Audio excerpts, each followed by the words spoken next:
And we're back in the car on a Saturday like we never left. Welcome to the Confessions of a Not So Dangerous Mind podcast. I'd like to thank you all for spending some of your Saturday afternoon here with me in New York.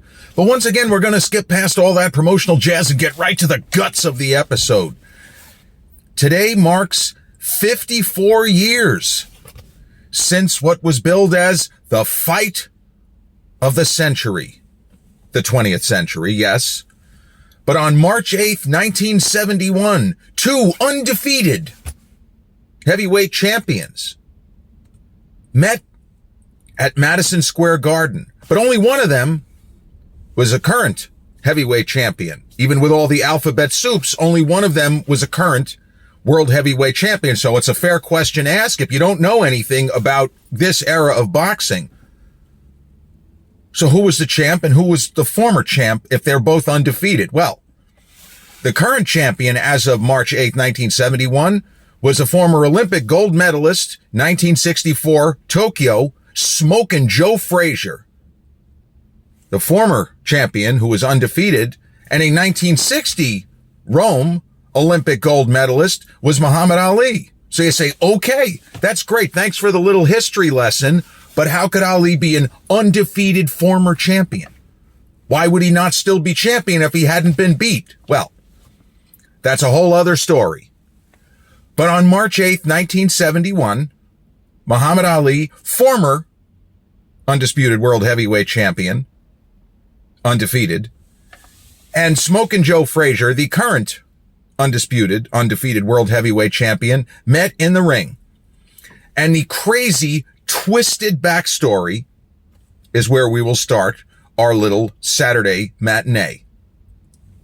So Ali won Olympic gold in 1960, wacky, big-talking 18-year-old kid, always ready with a smile and a joke and a nursery rhyme, and did a lot of silly stuff. But his talent was through the roof, off the charts. Nobody had ever seen a boxer like him. He was as fast as a flyweight, and he grew into a heavyweight body. He ended up winning the light heavy in the Olympics. He was a natural heavyweight, but he was kind of fighting smaller because he had the sort of body that he needed to grow into it. And we see this sometimes. There are certain fighters that almost look like finished products from the jump. And then there are other fighters that kind of grow. And you look at Ray Leonard, for example, how his weight went up. And it wasn't that he was putting on weight on purpose. Your body fills out. Some people, it doesn't really work that way. There are some guys that are just natural heavyweights, and other people, you start at a lower class, such as Evander Holyfield, another all-timer. And Evander, if you looked at him at heavyweight, you would never have imagined, oh yeah, he was a light heavy at a certain point. And certainly by the time Ali of 1971, he didn't look like a guy who could have ever competed at light heavyweight. That's the way it worked out. He had a kind of longer frame. He filled out a little bit slower than other fighters, you might say. You know, nowadays they probably would have put him on weights at a younger age, and he would have just built a little bit muscle, and he would have kind of outsized the light heavyweight class in that regard. But Ali ended up, as Cassius Clay, winning the World Heavyweight Championship in 64, defeating the kind of Mike Tyson of his day in Sonny Liston. And it was not that difficult of a fight. Ironically, he had his two previous fights on his way to Liston. Henry Cooper in England at Wembley Stadium, Cooper almost knocked him out of the ring and could have won that fight. And the fight before that at Madison Square Garden, Doug Jones took him 10, and there were some people that actually thought that Jones won that fight. I don't think he won that fight, but it was very competitive. The fight that won Cassius Clay, later Muhammad Ali, the heavyweight championship, was not really that competitive. He just pretty much boxed circles around a seemingly unbeatable Sonny Liston. I mean, Sonny won a title from a really terrific Floyd Patterson, an undersized heavyweight, if we're being fair, but a two-time world heavyweight champion. And Sonny knocked Floyd out in the first round twice. You imagine a heavyweight champion beating another heavyweight champion twice by first round knockout. It would have been like if Michael Spinks and Mike Tyson had run it back and the same thing had happened. The same thing probably would have happened. Sonny Liston and Floyd Patterson could have fought a million times. I don't think Floyd beats him even once. There was just no version of reality. Floyd just didn't hit hard enough. Sonny was too big. Anyway, as Muhammad Ali, young Cassius Clay changed his name to Muhammad Ali not long after the Liston fight, made 9 title defenses. The most difficult of those 9 title defenses was probably the Mildenberger fight, which was in Germany. Carl might have taken a couple of rounds. There was one round where Carl actually took a knockdown, but he landed a body punch. I got to tell you, if it wasn't Ali, that one body punch certainly would have caused almost any fighter to at least drop to a knee and, screaming and gasping, and maybe the fight's over. But there was something in the wiring of Ali that really couldn't be explained. It's not that he didn't feel pain, but it's as if he didn't register pain the way even normal fighter would. So Mildenberger landed this unbelievable body shot. He caught him right in a sweet spot on the side, and Ali seemed to kind of crinkle his nose a little bit, and he took a couple of shots. Then he seemed that he was okay, and maybe he lost a round. He could have lost to George Chuvalo, who was a 2-time opponent of Ali's later. He didn't think that Ali lost a round. I'm sorry, it was Joe Louis. Joe Louis thought that Ali won all the rounds before the fight was stopped. Mildenberg was just getting smashed. I think it was in the 12th round. So then Ali kind of ran afoul of the establishment, as they say, the military-industrial complex. He was drafted. They tried to draft him, would be more accurate, to support the Vietnam War effort. And he was told that there was not a snowball's chance in hell that he was going to see combat. He was probably going to do something similar to what Joe Louis did in World War II. Joe Louis was, if you didn't know, the undisputed world heavyweight champion in that era. And Joe Louis boxed exhibitions and, kind of talked up the importance of the war effort and tried to boost morale of the soldiers. Go there and make appearances and, I believe in all of you, and all above board. It was nothing crazy. But Ali, even as a younger person, I guess you could say that he had developed something of a social conscience in between when he competed in the Olympics in 1960 and the kind of America, the turmoil and the civil rights era of the mid-60s. Formerly Cassius Clay, now Muhammad Ali, his thought process started to change, and he did not think Vietnam he couldn't understand what we were doing there in the first place.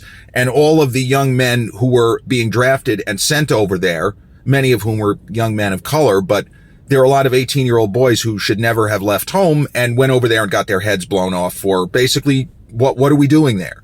There were people asking the question, what are we doing there in 1965 and 66 and 67 and then going forward until we left? It looks even worse now, because now there's very few people that are willing to say, oh yeah, the United States totally was in the right and we should have been there and it was worth all of the wounded, maimed, and dead Americans, many of whom were 18 or 19. Oh, absolutely, because we had to stop the spread of communism in Southeast Asia. Oh, for what? What? Basically, that's it. So, with the understanding that Ali was not going to be on the front lines, he was going to move around, he was going to talk to the troops, he was going to be funny and engaging, and maybe box exhibitions, and try to make people laugh. But he was going to have to say stuff that he didn't want to say. We need to fight them over here so we don't have to fight them back home, or some variation on that. He just couldn't do it. And they, in a sort of defense of the establishment, they tried to work with him. Like, this was not a scenario where it was always, oh yeah, they were always out to get him. There were a lot of negotiations, and the famous boxing promoter Bob Arum has talked about this at length. He wrote a book where he discusses this in a lot more detail than I could go into in a couple of minutes. But they tried to come up with some kind of a compromise, because nobody wanted a public fight. Well, when I say nobody, Ali was willing to have a public fight because he wasn't going to move from his position. What I mean is, it's not like the powers that be said, okay, we're going to nail this guy. That wasn't really what anybody wanted. There seemed to be a moment where there could have been a deal where Ali would have just made a couple of appearances a year. That's it.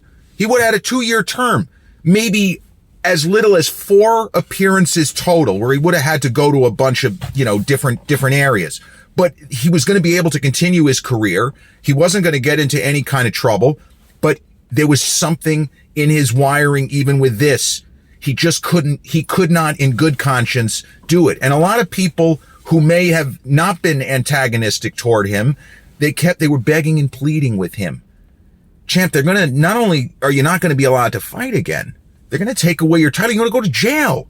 You might spend 5 years in prison. This is very serious. Do you understand? Well, yeah, he understood. And he made his peace with it. He was 25 years old, and he was willing to go to prison indefinitely because he felt that it was bigger than his decision here.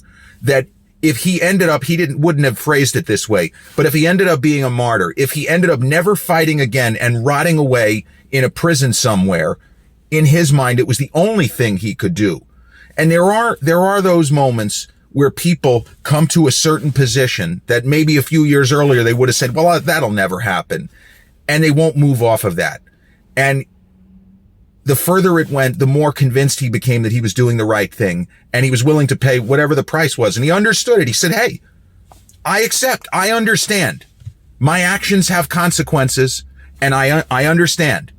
But don't have anybody, and don't let anybody tell me I'm not dodging anything. I'm not running to Canada, and I'm not doing anything else. I was born in the United States, and I'm going to die in the United States. And that's it. So take me to jail, more or less.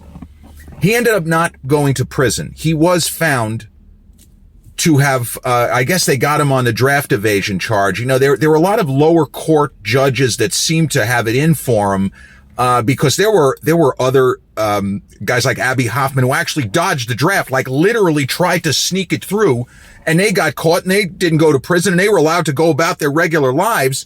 In his case, he was thrown out of boxing and didn't really have any means to make a living. But eventually, the United States turned against Vietnam vehemently. Like, it went from being a we have to be there to what the fuck is going on? This is horrendous what's happening.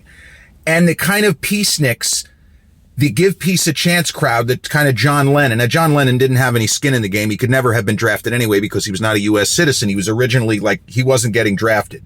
But there were a lot of people who had actively hated Ali. But when they saw that this guy, look, he's an asshole, but he stood on business. He did not budge. He thought they were wrong. You know, it's the old Captain America. I'm willing to move, but at a certain point, I'm not going any further. You move. And that's basically what it was. So there were people who had actively hated Ali who started to say, you know what? I don't agree with what he did, but this guy was willing to throw everything away. This was a guy with a ton of money, young. Yes, he was married, but women were throwing themselves at him every day. He had everything, and he was willing to throw it away for what he believed. And so public opinion began to shift a little bit more. And then the Supreme Court ultimately threw out his conviction. It was vacated, was the phrase they used, and it was unanimous. They weren't going to fuck around. In the Supreme Court, they were this was the Earl Warren court, for crying out loud. This was a very, conservative court, but they couldn't see a way to, especially with the tide turning so viciously against the war. We can't have this. We have to, and they almost kind of got together. The joke was, if you want to call it a joke, it was going to have to be unanimous one way or the other. They said, we can't have any 4-3 with 2 abstaining or 5-4. We all have to be on the same page. And what ended up happening, it was 8-0 in favor of vacating, with only Thurgood Marshall, who had clerked for one of the judges in the lower courts, threw the book at him. He said he did not partake. He abstained in that. So he was allowed back into the sport.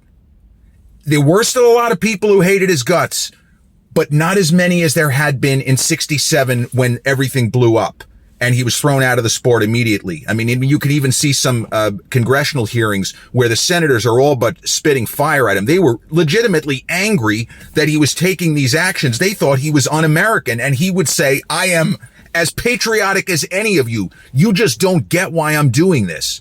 Well, at some point in time, most people did get what he was trying to do. So after the Supreme Court decision in his favor, he was allowed to box again. And by that time, Joe Frazier had defeated Jimmy Ellis to capture the undisputed World Heavyweight Championship. Now, Jimmy Ellis was a really good fighter, but he was another guy whose best class probably would have been light heavyweight. And his trainer, because Ali knew him from Louisville, Kentucky, they kind of grew up together and they trained together. It's ironic that they trained together as kids and ended up as adults, two of the best in the world. But Jimmy Ellis was probably a natural light heavyweight. Would have been a great cruiser also.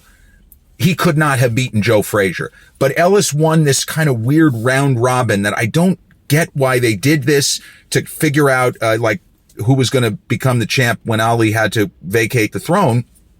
And Ellis was the champ, and then Frazier really beat him badly. I mean, really beat him badly. And Ali had a pretty easy fight in his return against Jerry Quarry in Atlanta. And there's a documentary, I don't know what it's called, that recently aired on Hulu. I think it's a 3-part documentary on the night of Ali's comeback when he fought Jerry Quarry. There was actually a hotel heist the same night with all of the madness of Ali's comeback. You know, a little bit of an Ocean's 11 kind of a situation. But he had an easy fight with Quarry, but he wasn't the same fighter. He was not nearly as fast as he had been before his exile. And 3.5 years of, he was still working out. He was still an elite athlete, but you lose a little bit. In his case, he lost that extra bit of quickness that enabled him to evade almost all of the heavy incoming fire from his opponents. I mean, you look at him up until this point and in his sort of first career through 1967, the hardest he ever got hit was Henry Cooper in the fight in England. And Cooper really nailed him. And if that punch had landed earlier in the round, there was a chance that Henry could have stopped him. But he was very good. He had almost a radar sense and could get out of the way of incoming fire. And when he came back, he was still faster than any heavyweight anyone ever saw, but he wasn't quite the same. He hit harder because he was a little bit bigger physically. And because he didn't move as well, he was more willing to mix it up and trade and leverage his punches rather than do what he did in the 60s, which was he often landed big shots off his back foot and didn't necessarily do as much damage with one punch as he later could. An example of that not being the case is the Mildenberger fight. What I would say might be the single strongest, hardest punch he ever landed. He hit Mildenberger so hard, he got all his weight behind the shot. Mildenberger was coming in, and he hit him so hard, Mildenberger actually tumbled and somersaulted on the ground, like his body was vibrating from having been hit so hard. That's one of the most perfect punches that Ali landed in his whole career. But anyway, his second comeback fight was against a guy who almost beat Frazier, Oscar Bonavena. That was also at Madison Square Garden. And Bonavena, the only time he got stopped in his career was the Ali fight. And Ali stopped him in the 15th, the so-called 3 knockdown rule. That's kind of a silly rule because normally the ref, if a fighter looks like he doesn't know which end is up, ref's going to stop the fight anyway. But it was a fight with no knockdowns in the first 14 rounds. And in the 15th round, the guys are trading. They're winging. They're both presumably exhausted. It's been a tough fight. It was close. I mean, Ali was probably up like 7-5 with 2 rounds even. I don't know the scorecard, but it was something like that. That's what most people seem to think. And then in the 15th round, knockdown, knockdown, knockdown, fight's over, 3 knockdown rule. Ali wins. And then 3 months later, March 8th, 1971. And I don't think there's any version of Ali, even in the 60s, that would have had an easy time with prime Joe Frazier because of the way that Joe fought and the way that even young Ali fought, where he threw a lot of punches off his back foot. He would not have wanted to mix it up with somebody as much of a bruiser as Joe. I think that the 66, 60, or 65, 66, 67 Ali probably beats prime Joe. I think he beats him 3 out of 4 times, but none of the fights are going to be easy. He's not going to knock him out early. He's going to have to outlast him. He's going to have to do what he tried to do in 71, but with a higher level of speed and skill. He probably avoids more of Joe's biggest shots. And Joe had that left hook, which was a game changer, whether he hit to the body or to the head. And you look at the way he smashed Bob Foster, a light heavyweight, also attempting to win a heavyweight championship. I mean, Foster was lucky he got out of there with his life.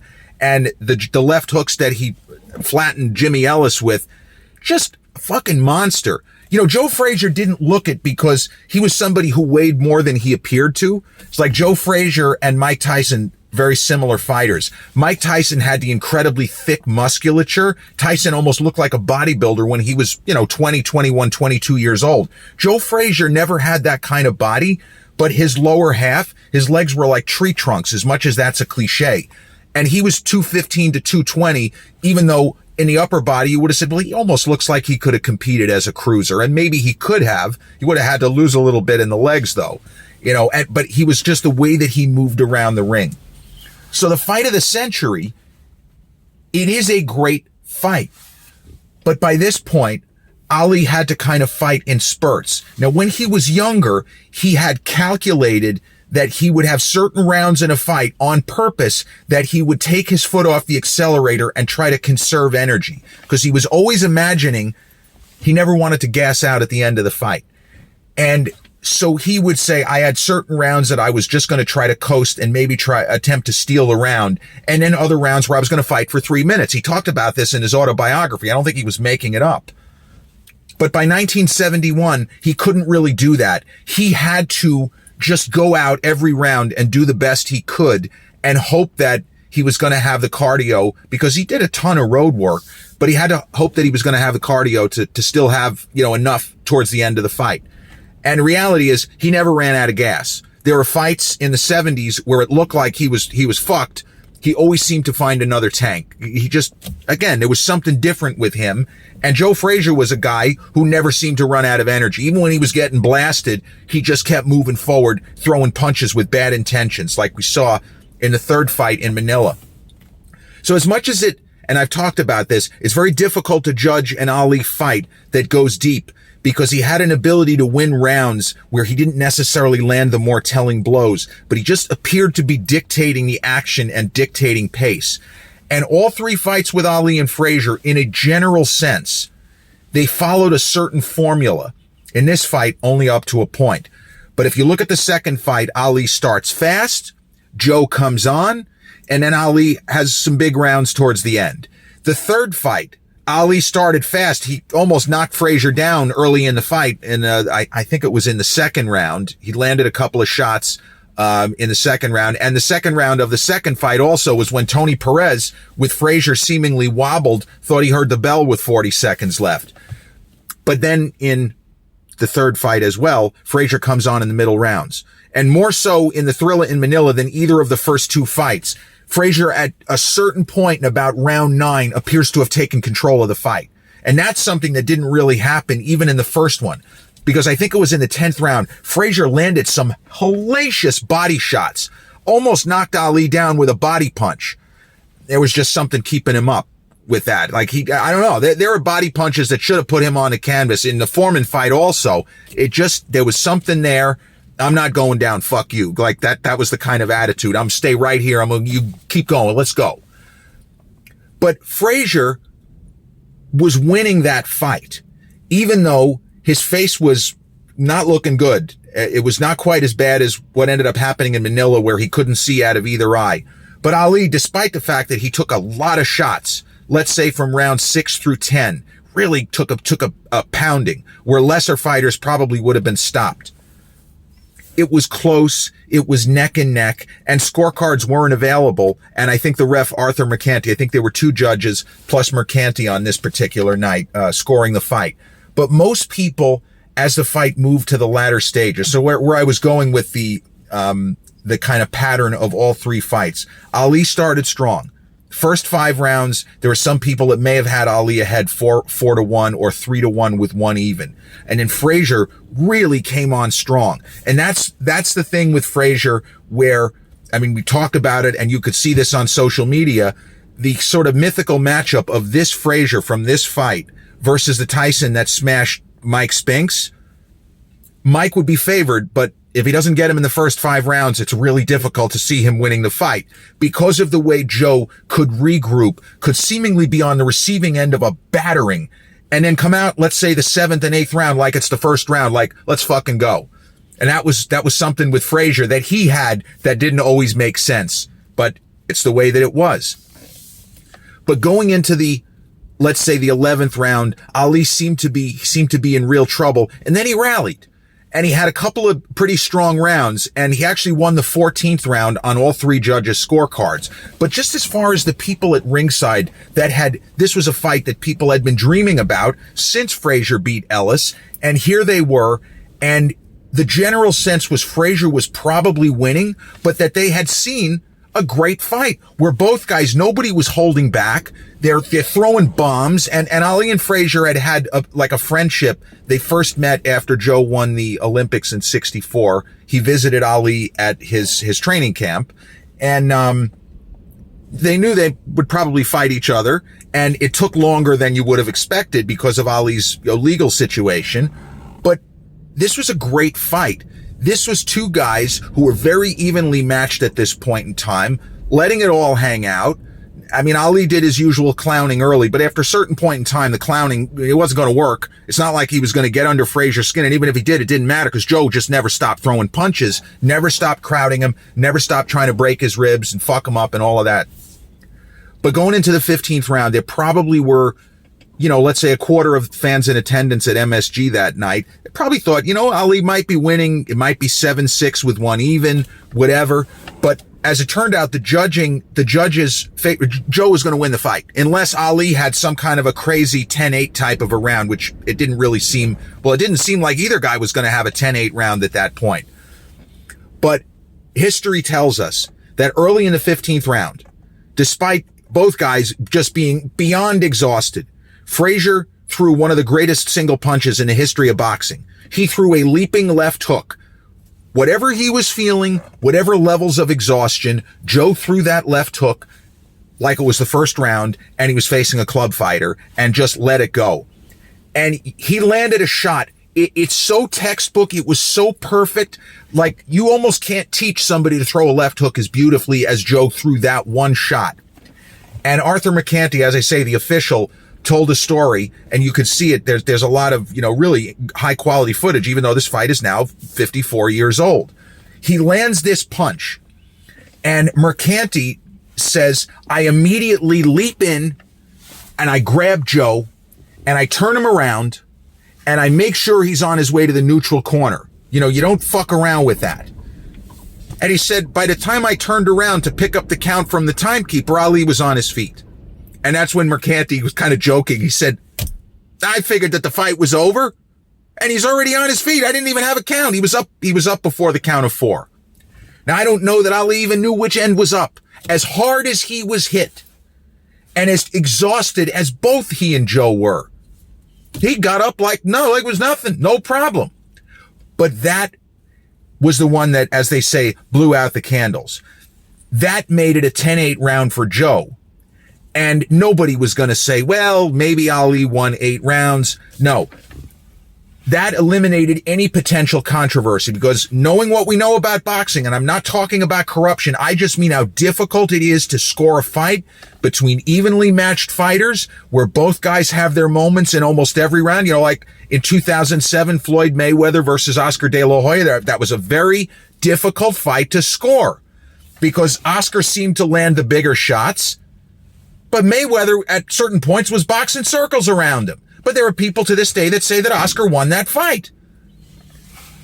The knockdown made it so that it was not going to be controversial. And so, from a certain point of view, history is grateful that Joe did that. And also, it showed the spirit of Ali and the fact that you aren't going to keep that guy down. He was always going to get up. And then we later found out with Joe in the first fight with Foreman, he was always going to get up. And in the third fight with Ali, he was going to keep going out there even though he couldn't see. Code of the Gladiators. That's how these guys were wired. And Ali, Mike Tyson's talked about this. He's out there. He looks like a model. He's making jokes. He said that man was a fucking killer in the ring.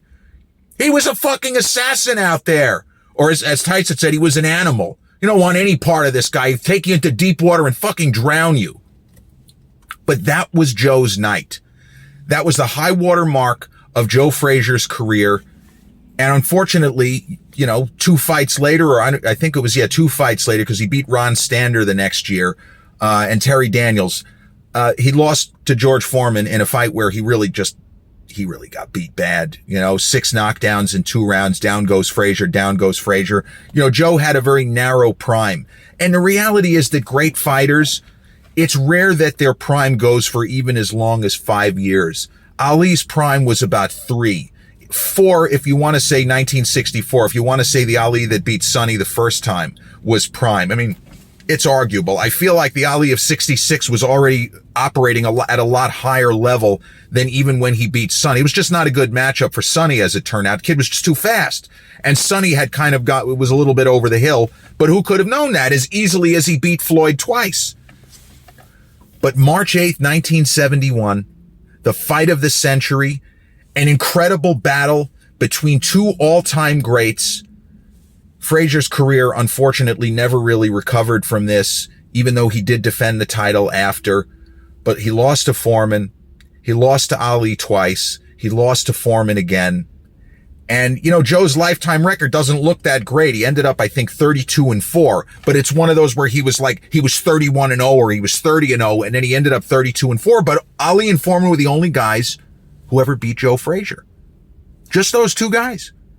Also, fellow all-time greats, legends, Hall of Famers. Ali went on to capture the World Heavyweight Championship twice more. And when I talk about history almost being grateful, or history that there are certain things that were just meant to be, Ali losing this fight in a weird way made his regaining of the title against Foreman, it made it seem even greater, even more miraculous, even more, this is a very special individual, even in a sport where they're all unbelievably talented and all just incredibly intense competitors willing to lay everything on the line when they go out there under the lights in an arena such as Madison Square Garden. March 8th, 1971. At Madison Square Garden, the fight of the century. History tells us that Joe Frazier won by a 15-round unanimous decision, handing former world heavyweight champion Muhammad Ali his first loss as a professional. One of the great fights of all time, and the first fight in what I believe is the greatest trilogy in boxing history, and one of the great rivalries in the history of sports, period. I mean, Ali Frazier, right? The names just go together, and they always will. And sadly, both Ali and Frazier are gone. And the only one remaining is Big George Foreman, the grill master himself. Hope you enjoyed this look back at the fight of the century. This has been episode 464 of the Confessions of a Not So Dangerous Mind podcast. I'd like to thank you all so much for spending some of your Saturday afternoon here with me in New York. If you check out this episode on the YouTube channel, haven't done so already, please click like, subscribe, comment, share, turn on those notifications. Or if you catch this episode on the audio platforms such as Podbean, Spotify, iTunes, or the others in which we're hosted, same general rule applies. Click like, subscribe, share, and turn on those notifications. I'll be back with a new episode real soon. Until then, peace.